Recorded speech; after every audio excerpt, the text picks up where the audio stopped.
Hey everyone, and welcome to um, another episode of Upwards. I'm Martha, and I'm here with my friend and co-host Samuels. Hey there. I'm super excited about today's topic because, it's something that affects pretty much all of us at some point. Oh yeah, definitely. And the timing couldn't be better because we're diving into something that's on everyone's mind right now. New Year's resolutions. Absolutely. And what's really fascinating is there's actually a ton of science behind why we make these promises to ourselves every year. And more importantly, how we can actually make them stick. Um, I've got to say, I'm really curious about this because, well, I've definitely had my share of resolutions that just kind of fizzled out by February. Trust me, you're not alone there. Today, we're going to break down the actual science behind resolutions. And I've got some really cool insights to share about how our brains process these goals and changes. I've always wondered what exactly is it that makes us feel so drawn to making these big life changes right when the new year hits? This is actually super fascinating.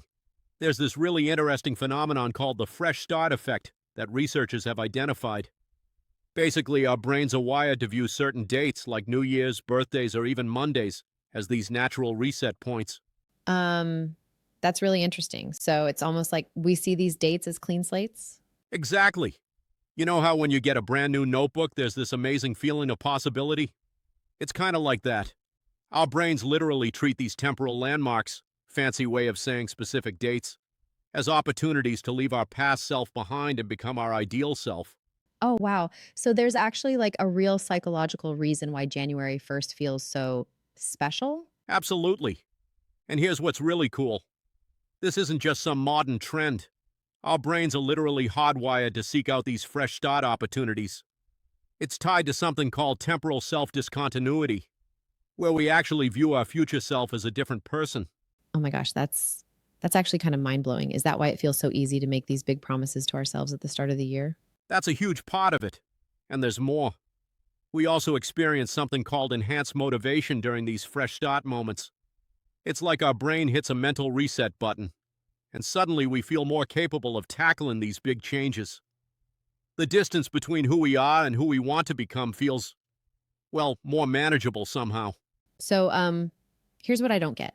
If we're also motivated at the start, why do so many of us, end up dropping our resolutions by February? Oh, this is where it gets really interesting. The main culprit is something psychologists call optimism bias. Basically, we're hardwired to overestimate our future abilities and underestimate how challenging changes can be. Like when I convinced myself I'd suddenly start going to the gym at 5 a.m. every single day. That's exactly it. See, our brains are really good at imagining this ideal future version of ourselves, but we often don't think through the nitty-gritty details of what it'll take to get there. It's like we focus on the destination without planning the journey. Oh gosh, I'm feeling so called out right now. But what makes it so hard to stick with changes long term? Well, there's actually a few key factors at play here. First off, we tend to rely way too much on willpower alone, which is actually a limited resource. It's like trying to run a marathon without any training. You might make it a few miles on pure determination, but eventually you're going to hit a wall. That makes so much sense. And here's another big one. We often try to change too many things at once. When we make resolutions, we tend to go for these massive lifestyle overhauls, like I'm going to exercise every day, meal prep all my food, meditate for an hour, and learn a new language. Our brains simply aren't wired to handle that many significant changes simultaneously. So we're basically setting ourselves up for failure before we even start. Exactly. And there's also this really interesting psychological concept called what the hell effect. Let's say you slip up once, maybe you miss one workout, or have one unhealthy meal.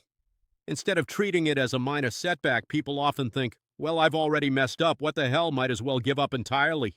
Um, okay, so if these are all the ways resolutions can go wrong, what's the right way to actually set goals that stick? This is where the science gets super exciting. The key is something called the SMART framework. It's basically your brain's best friend when it comes to goal setting. Smart, like intelligent? Well, it's actually an acronym. S stands for specific, M for measurable, A for achievable, R for relevant, and T for time-bound. The fascinating thing is this framework actually aligns perfectly with how our brains process and act on goals. So, how does that work in real life? Let me break it down with an example. Instead of saying, I want to exercise more, which is super vague, you'd say, I'm going to walk for 20 minutes 3 times a week during my lunch break. See how that hits all the smart points? It's specific, you can measure it. It's totally doable, it's relevant to health, and it has a clear time framework. Oh, wow. That actually makes so much sense. And here's where the neuroscience comes in. Our brains absolutely love this kind of clarity. When we set clear, specific goals like this, it activates our brain's reward centers differently than when we set vague goals. It's like giving your brain a clear target to aim for. So, what about, actually making it stick, like turning it into a habit? That's where the real magic happens. Research shows that habit formation follows a pretty consistent pattern in our brains. The key is something called habit stacking, basically attaching your new behavior to something you already do automatically. Like what? Let's say you want to start meditating. Instead of just saying, I'll meditate sometime, you connect it to your morning coffee routine. Your brain already has strong neural pathways associated with that coffee routine, so it's like piggybacking on an existing habit. And here's the really cool part. It typically takes about 66 days for a new habit to become automatic, not the 21 days that everyone talks about. Um, so we've got the foundation with smart goals and habit stacking, but like, how do we actually keep track of all this stuff day to day? Oh, this is where it gets really practical and fun. The key is to make tracking absolutely dead simple. Your brain actually gets a little hit of dopamine every time you check something off a list. It's like a tiny celebration, Really, that's actually pretty cool. right? And here's what's amazing. You can totally leverage this. I love using what I call the 2-minute rule combined with simple tracking. Basically, you start with ridiculously small steps that take just 2 minutes or less. Only 2 minutes? That seems, well, kind of tiny. Exactly, that's the beauty of it. Let's say you want to get into writing. Instead of saying, I'll write for an hour, you start with, I'll write one sentence. The key is making it so easy that your brain doesn't put up any resistance. Okay, but how do you actually, track that? I'm so glad you asked. There are tons of great methods, but one of my absolute favorites is habit stacking with physical triggers. Like put a simple check mark on your calendar or move a paperclip from one jar to another. It sounds super basic, but it's incredibly powerful for your brain. Oh, that's actually really clever. And here's another game changer, what I call motivation anchors. These are physical reminders you place in your environment. Like if you're trying to drink more water, put a glass by your coffee maker. Your environment shapes about 90% of your behavior. Isn't that wild? That's wow. But what about when things get tough? You know, when motivation starts dropping? This is where the if-then planning comes in, and I absolutely love this strategy. You basically create specific plans for obstacles before they happen. Like, if I'm too tired to go to the gym after work, then I'll do a 10-minute workout at home. It's like giving your brain a GPS with alternative routes.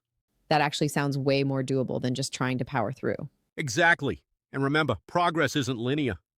The most successful people actually plan for setbacks. It's totally normal to have off days. The key is having these backup strategies ready to go. Your brain actually becomes more resilient when you expect and plan for challenges, rather than trying to be perfect all the time. So, we've covered a lot of ground today about resolutions. Like, what really stands out to you as the most important takeaways? You know what's fascinating? It all comes down to working with your brain, not against it. The fresh start effect, those SMART goals, and especially the power of tiny habits, they're all based on how our minds actually function. And I guess that's why the tracking and those physical triggers are so important too. Absolutely. Look, here's what I want everyone listening to remember. Success with resolutions isn't about willpower or motivation. It's about strategy and systems. Start ridiculously small, track your progress in a way that feels good, and always have a backup plan. I really love how practical this all feels. Like it's not just, theory and stuff. That's exactly right. And here's my challenge to everyone listening to Upwards today. Pick just one small change, something that takes 2 minutes or less, and commit to it for the next week. Don't worry about the big picture yet. Just focus on that tiny win. Um, and remember to use those backup plans when things get tough, right? Yes, and remember, every setback is just data, not failure. The most successful resolution keepers aren't perfect. They're just really good at getting back on track quickly. This has been, wow, really eye opening. Thanks for breaking it all down for us. It's been fantastic. And remember, everyone, your future self is shaped by those tiny decisions you make today. Let's make them count.